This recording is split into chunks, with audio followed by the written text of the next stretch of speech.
Hi, my name is Jason, and today I will be walking through the cards that I will be sending to PSA. It is six different submissions across various tiers, and just for various reasons, they're going out in separate submissions. I'm trying to keep them a little bit smaller nowadays, just so in case anything happens at PSA, the whole sub isn't affected. So without further ado, we've got a McDonald's Squirtle, and this is at the regular submission tier. Not going to go through one by one of every single card. At this point, these are all cards that everybody's seen already, so honestly, just nothing too crazy. No trophies or anything like that. Um, like you will, I think the only theme here that you'll see is just like a lot of it's a little bit older. Um, so we got some Muse. And the reason why I am doing this is just to document the cards that are going out to PSA. So I have those for my records and use. Off screen, you can kind of see like a hard drive there. And I use that to um, keep the files of packing videos that myself or my assistant do for orders that go out. And then for stuff like this, I'll put the file on there and kind of let the hopefully I never have to use it, but it'll be there in case I ever need it. And that's just for my personal security and sanity. So this is a regular submission. I used to just throw everything in bulk and let it ride. And what I mean by let it ride is whatever it comes back as, it comes back as. And back in the day, you used to be able to bypass some of those upcharges, and like a card would get through in a sense. But nowadays, that doesn't happen. And second of all, you're also bound by the declared amount of the bulk submission tier, or whatever submission tier you submit at. So I've had that happen where an incident occurs and the max you get is the declared amount. So if if I send this at bulk and it gets a 9 and I see that it gets damaged during the casing process, you're getting $500 back. So we've got a couple stamp promos, and I had a few boxes I've just kind of kept as is, but with kind of where everything's headed, just makes sense to get into a slab and then set aside the boxes that have the stamps in them. Have those set aside so I can technically still have a full set, but with a graded set as well. So I've got a couple Masakis. The front on these are very nice, and this is an express tier. Another Grand Party, and then got a Screen Pikachu, a Mario Pikachu. Vincent sold me this one, so shout out to you.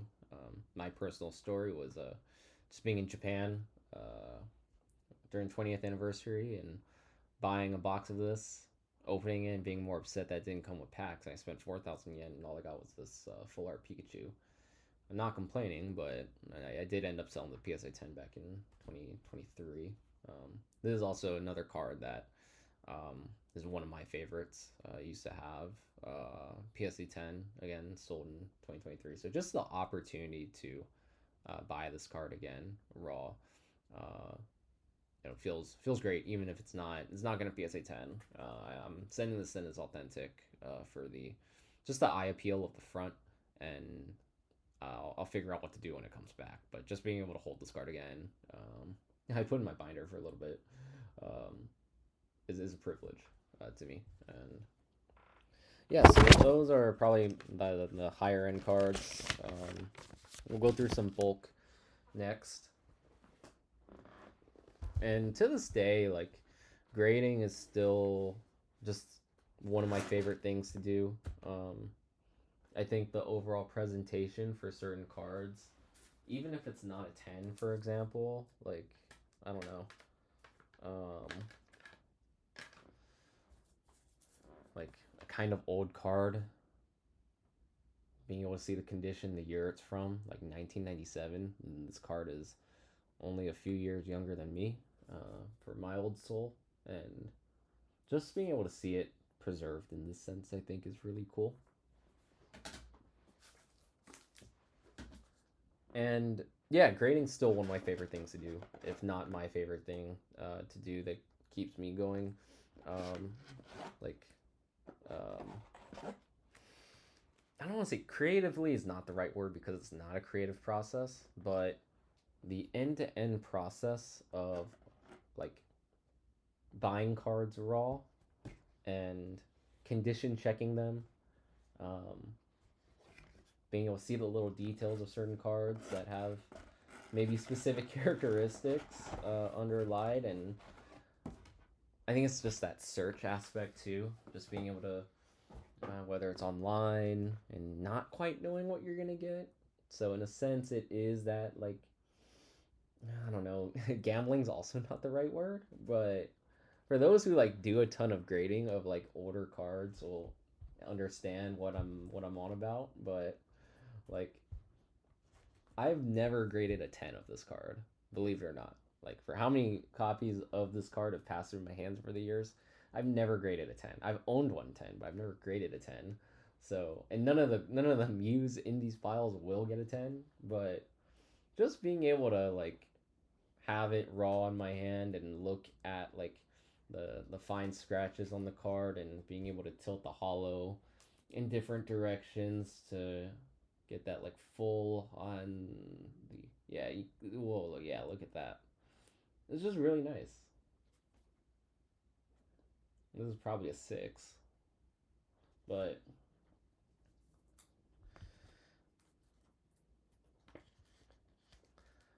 yeah, just being able to kind of manage the card, like own the card, like really own the card from start to finish of like looking for the card and sourcing it and buying it and condition checking it and like ultimately grading it and having it come back and sun faded. Um, like there is like a full ownership cycle that happens with the card, and yeah, I think that just keeps me energized with like handling all these different cards and like being exposed to the different eras and years. And I don't know, is it crazy to say that like it like even with all like these like record grading numbers, like I for me like maybe I live under a rock or something, or like I just maybe my circles are just a little bit uh different nowadays, but I don't really hear too much about um cards being graded, uh like where like the power submitters are.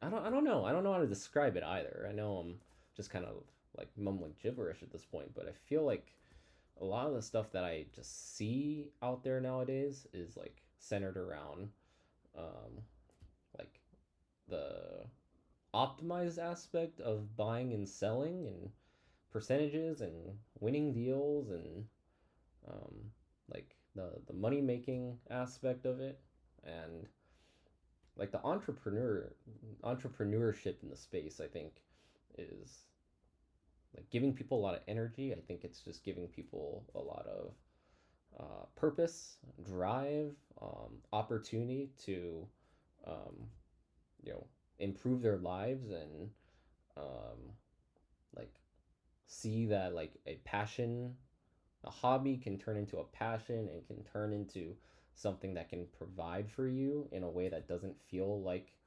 your day job and reporting to someone. I think just that the dichotomy of like creating for yourself is there in the space right now. But I think a lot of it is like really concentrated in like the short form content that says like we're spending X amount of money and we're making X amount of money, or we're buying at like percentages, and the whole mechanism of a deal, of making a deal. I don't see too much of like um, saying like here are these cards that I have and um, they're old and I think they're really cool, and like with like I know vending, this is not vending series actually, we'll come back to it later, but like I don't see too much of just like look at this hollow pattern, look at this release, this is how you could get this card. And I know it's out there, but like I still think a lot of the spirit of what keeps us alive long term, like what really survives. And let me move this to a better position. What really survives and what doesn't like care about what the market's doing is the spirit of like collectorship and the card. Um, like why I love this card so much is that it kind of looks like a design contest card, but it's not. Like the artwork on this one compared to the other Pichus that like might be in this pile. There's another one at the bottom, I think. Uh, it'll come up later, but the other ones have a hollow to it, and this one doesn't. I know this one the release is slightly different, I believe. But I just think Pichu is like depicted so differently, which I think is really cool. Or like a green Dragonite, like the the green Delta species border. Oh, here we've got a bending series card here. Like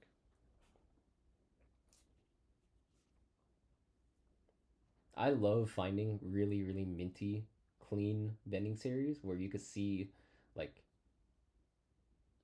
it's like wet. You can see the wet paint still in a way. It's not wet paint, but like it's the gloss is that shine, the smooth shine is still there.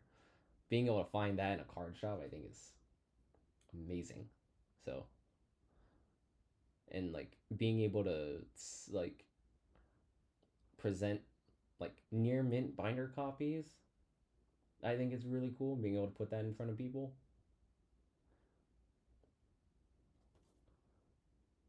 Like for me,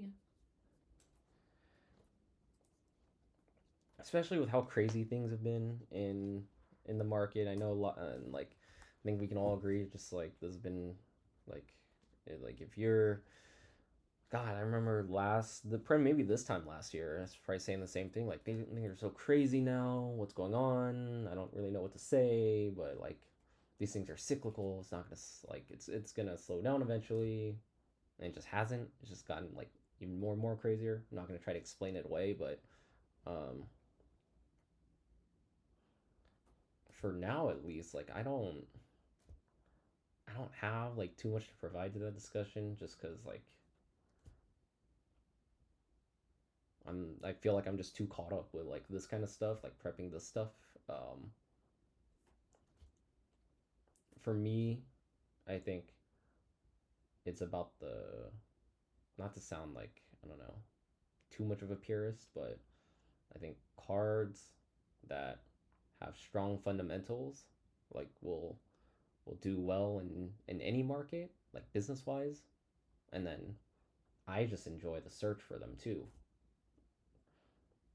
Like I feel like I'm building collections, and then like because I'm starting at the very beginning and buying a lot of stuff over a certain amount of time, like because like I'm not buying it and sending it out immediately. Like I do have like more FaceTime with these cards to like look at the cards under a light and be like, what's going on with this? Maybe this will go in my binder type of thing. Or like having to consider like E series hollows or like even like your regular gym hollows. I think Rhydon is really cool. It's the first Pokemon designed. That has to mean something. I don't know. Like I learned that kind of recently. I never knew that until fairly recently. I'm like, that's really cool. So it's just the new stuff that you learn, and I'm just drawn to it. And then next thing I know, I'm buying a CGC 10 first edition Brock's Rhydon. Anyway, taking too long. We gotta go through these. We got a Shining Magikarp. This is only in the bulk because like the back is messed up. It's Eden Sorrel. I love this Latias. I know. Oh, look at that! Boom, double Latias. It's almost the exact. Whoa, what the hell? It's like, are you seeing what I'm seeing? It's like the exact same. But this came out in 2003. This came out last year. Anyway, Shibuya Pikachu, Cardass, my favorite. Level X. When I was getting back into it, like started to buy Japanese years ago. This was one of the first cards I really gravitated towards because Ash was on it. Got the stamp, touch generation or touch exchange. Got the first Moonbreon with the swirl. Got a Rumble Pikachu. It's kind of messed. It's pretty messed up. So goes to Volk.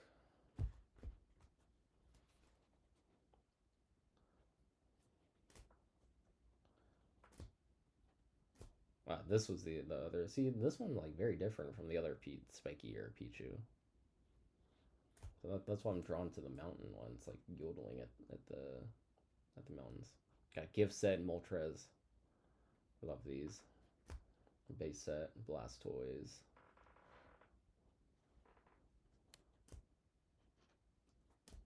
McDonald's Chikorita. Got another Pichu. The Lucky Stadiums. Bought a CGC Pristine 10 of this recently. It's a pop 1. Got a vending Squirtle. We're gonna keep going through these. Altomaris. One of the best holos of all time, honestly. Like it's honestly a little bit more difficult to find a copy of this that does not have a swirl versus copies I do. You always will find copies of these with double swirls. Anyway, got some no rarity. More no rarity, Chikorita, and a checklist. So difficult to find these. Very clean in Japan. Like at best, like what you're looking at is like, if you're lucky, like PSA quality. So like if I was still trying to complete the 10 set now, it'd be game over. Like I feel like I got so lucky to find my copy when I did. Town maps, especially very difficult to find clean. Cardass, red, so good, matching the Charizard. Pikachu, everyone knows White Belly at this point.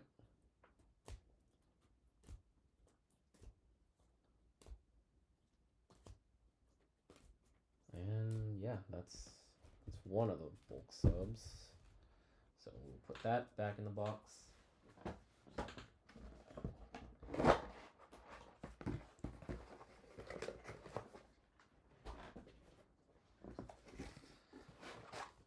And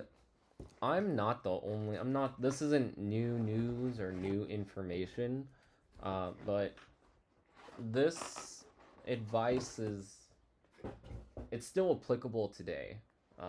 And I think it'll forever be applicable to anyone who wants to get like deeply involved in like this intersection of collector, uh, business, invest, whatever the hell like this is, where like you are putting in a non-trivial amount of money and time into the space that like has returns of what you put in, and what you get back is more than what you originally put in, and you have some cards for your personal collection.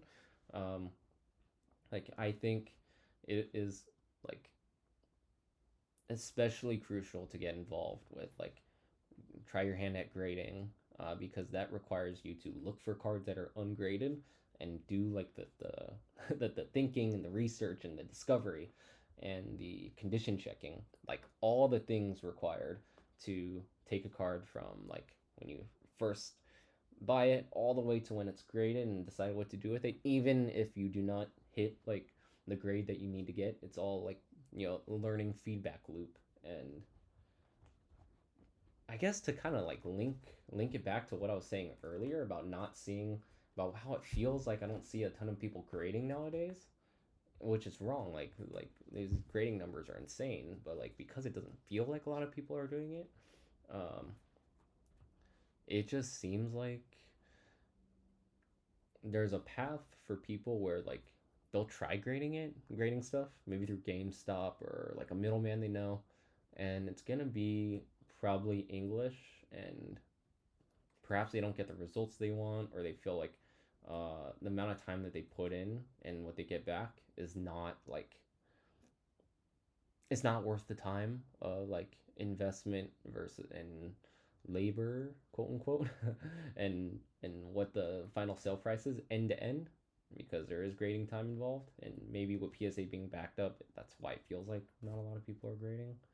Um, like they see it doesn't really work out in their favor that first couple times, and then they go down the path of just like buying and selling and trading, and that's it, because like in terms of velocity and immediate returns, um, that's what's there. Just an observation that is not backed by any data, just my just my two eyes and just what I hear and don't hear in conversations. But this still gives me a lot of energy to send these away and maybe not have to think about them for a while, and it forces me to also know that like this stuff is locked up for now and I can't do anything with it, and between now and summertime gotta figure out other things to do, and there is a lot of other stuff to take care of, like working through backlog of things to sell, or selling raw cards, or uploading backlog cards to eBay, selling through the current inventory on eBay. Um, Not at shows as often lately. I think it's just like one per month. I think eBay has fully taken over my attention, as well as other projects. I think that like move collectibles a little bit further. Nothing big, but just things that I'm doing for myself and my business that I think could maybe help people down the line. We'll see. And also peers working on really exciting stuff too. Um,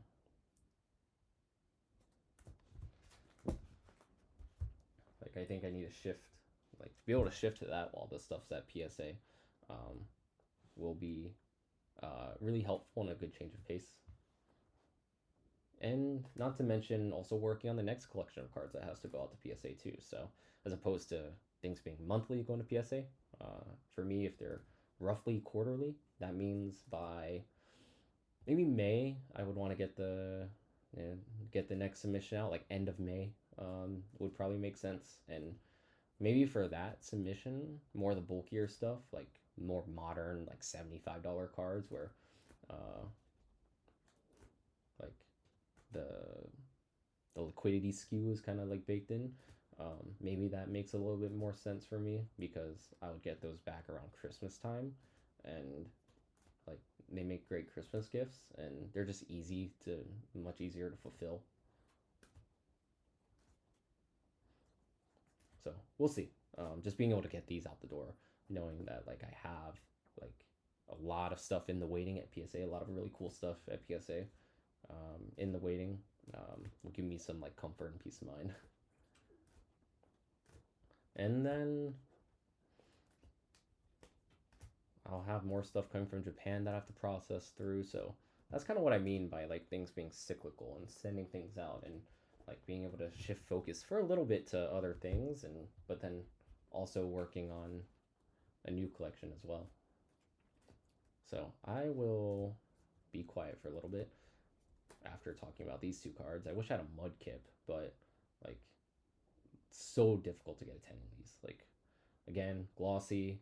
Um, Glossy will always be difficult to grade, but these like ADV promos, like I don't know what it is about the back, but like it feels like the borders, like the hue of this new back on the ADV stuff is so much darker, and I feel like it just shows the damage. And maybe it's because these cards are old, but I just feel like they show damage much more easier um than your typical new back of like even stuff like this is it doesn't feels like it doesn't get damaged as easily.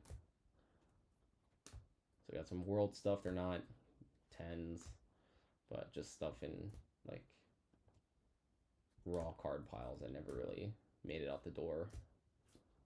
This is a VS. So I have this batch together just because it's much easier to data entry into PSA.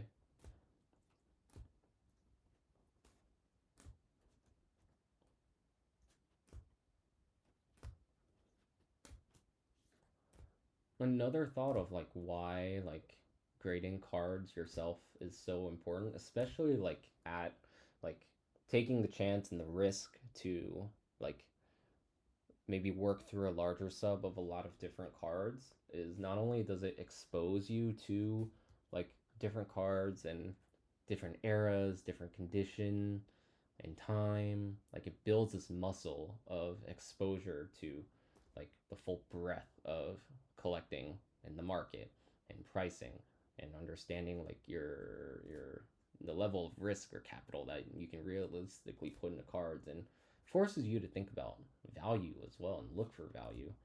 Not only that, but because you're going through the whole end to end process of grading cards and handling cards and shipping them out and eventually having to figure out what to do with them after, like you're operating across a lot of different tools and systems that force you to think more systematically rather than just um, like something coming in, going out. I think that the latter is much, much more straightforward, and maybe it's scalable if you can perfect the velocity portion of like simply buying and selling. I think maybe that makes tracking things a little bit easier, but like there's a reason why that you have to like turn and burn that kind of stuff, and like something comes in the door at a certain percentage, it has to go right back out.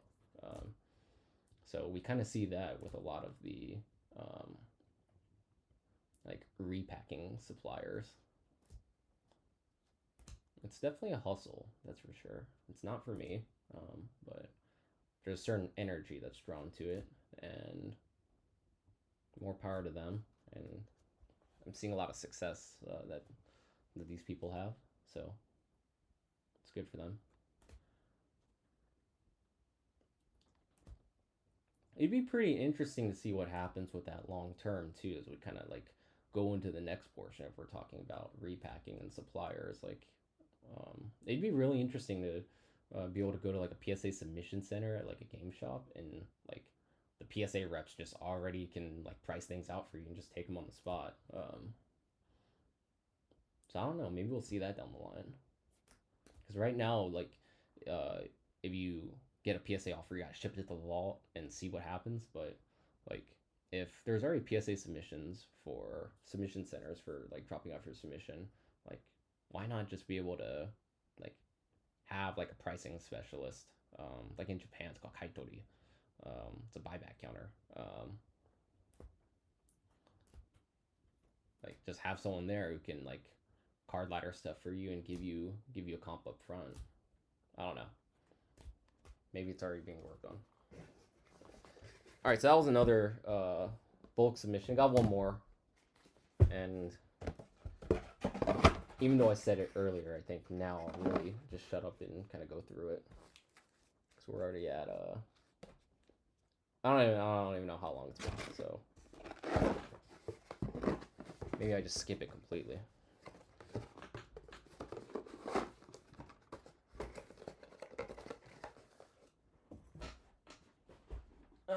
We'll do it. Forget it. We'll do this last one.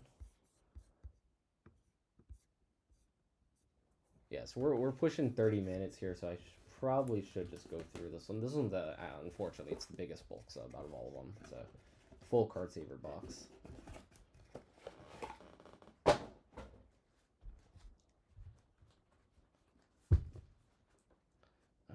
so this is the second pile. Get to that after. Right, so we've got a Masaki.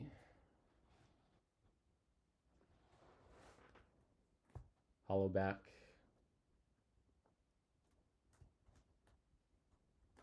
Another Sun Faded Charizard. Okay, honestly, just stuff that we've seen before. So, like everybody's seen the band Grimer already. Psyduck. We've got some Jigglypuffs. First Pokemon card printed. Surprisingly, there are no Pikachus in this stack. Historically, the Pikachu was the only one that I could like actually sell. So what would happen was I would have this stack of Jigglypuffs over time, and like over the years, I would find them in bulk bins in Japan, and um, because like I was like, oh, first Pokemon card of all time. This is like you can see the price tags on some of these,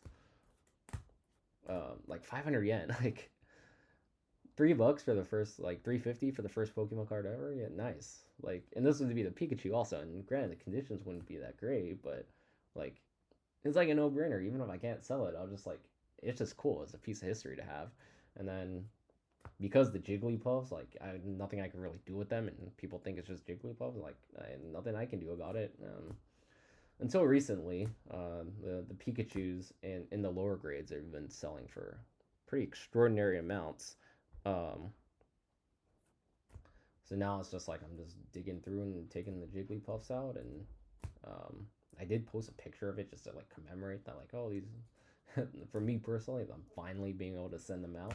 Um, I get a message like within 15 minutes, like, are these for sale? I'm like, no, sorry. And I come to find out that like there's a documentary being created on those cards. Like I had no idea, and I don't know, crazy stuff. Um, for the longest time, it felt uh, like it was only like a handful of people who were into this stuff. Um, so maybe a different type of exposure being put on like different areas of the space, for better or for worse. Um, so we're gonna keep going through these. Um, we're already above 30 minutes, and kind of see the theme here. It's just a lot of glossy stuff that is kind of clean, clean enough, in my opinion, to be put into a slab. $1,000 Cubone. Just goes to show where the space is going. One of my favorite cards of all time. Seriously. Like, and I'm not even somebody who follows artists too closely. Like I know like everybody loves Komiya, uh, especially like putting out binders and stuff now of just like this art style. But like you have the Machoke in the middle, Karen, like a Ditto, Sandshrew, Doduo, Chansey. Isn't Chansey like pretty heavy Pokemon too? But yeah, top tier card. Like multiple Pokemon hits all of those, like boxes of like a really cool card. At the Growlithe, and I don't know what's going on here. Colors are different. Maybe this one's a little sun faded over the years. I don't know. Snorlax, Poliwhirl, and then like just like this kind of like pseudo illustration, and it is an illustration from like I think a kid drew it. Apparently, there's like a worded copy of these too. Like there's no difference. I don't know what that's about. I think it's maybe it's a rumor. Um, maybe like just like another playground rumor. He said, she said kind of thing. Rhydon again, Komiya style. Hitmonchan. So yeah, I always thought this was Machop for the longest time. Yeah, I'm not like ignoring like just like the fact that like yes, you read the name, it's not Machop. Goriki is Machoke Japanese, but I would always just ignore this part and just like look at this and be like Machop.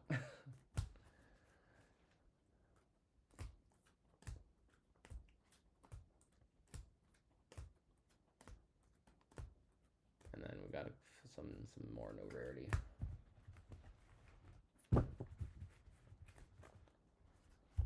All right, last stack, and let's see if I can use this with. Gotta do it like that, maybe.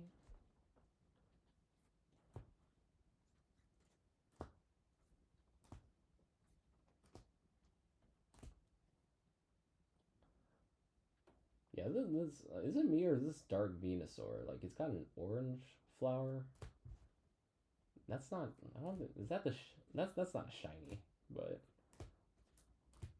I don't know what it is if it's not shiny. Must have like food poisoning or something. These are the Neo promos. This one's got a cool swirl there.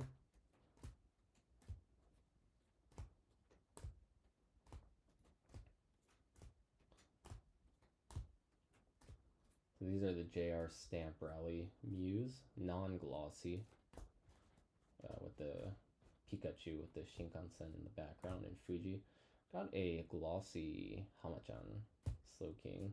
I have, like, that card, like, has eluded me in, like, really, really clean PSA 10 worthy. I've never been able to find one in, like, that clean condition. So I know I'm going through these much faster, but, like, I would like to get ready to go to bed and move on with my day. Night, actually.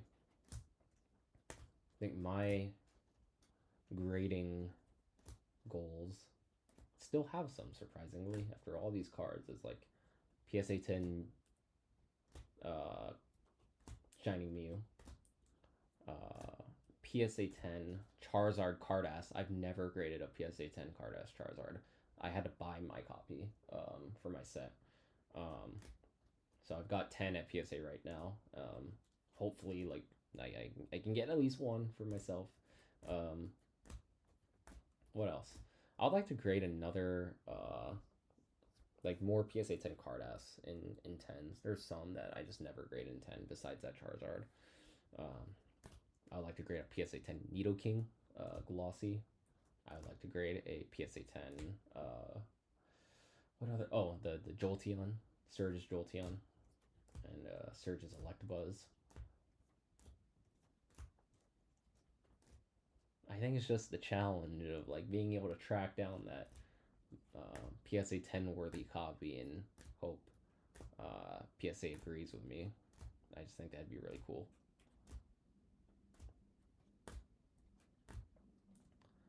I found these two in my bulk recently, and you would think, like, whoever put, like, these giant moon cards on the radar, actually, like, imagine being able to do, like, a whole binder of, like, giant moon cards. That'd be really sick. I feel like I think this one is not that clean, so if I were to do a binder, it probably would be this one, but, like, this and the Manectric and the Dark Dragonite and like all 5 Moonbryons with the moon in the background, the Ledian E-Series. What else? Yeah, there's just so many cards with, like, moons in them, like giant moons, especially they're hollow too. Anyway, I don't know, just gibberish at this point. So, Delta, Snorlax, and that's about it. Those are the cards that are going to PSA. Whatever they get, they get. I'll figure out what to do with them after. And yeah, good night.